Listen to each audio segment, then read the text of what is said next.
Iran ইসরায়েলের 12 দিনের সংঘাতের পর নতুন মোড়। ইরান এখন তাদের আকাশ প্রতিরক্ষা ব্যবস্থাকে শক্তিশালী করতে চীনের কাছ থেকে বিপজ্জনক ক্ষেপণাস্ত্র সংগ্রহ করেছে।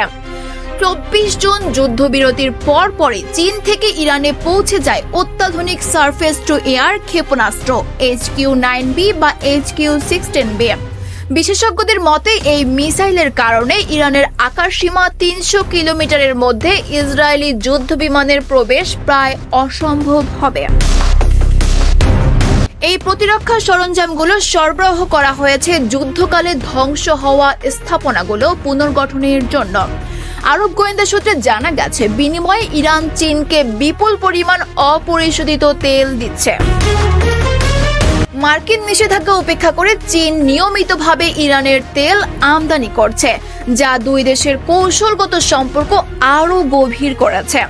বিশ্লেষকরা বলছেন, এই ক্ষেপণাস্ত্র চুক্তি ইসরায়েলের আকাশ আধিপত্যের অবসান ঘটাতে পারে। চীন ইতিমধ্যে পাকিস্তান ও মিশরের মতো মিত্রদের কাছে এই ধরনের মিসাইল সরবরাহ করেছে। এবার সেই তালিকায় যুক্ত হলো ইরানও।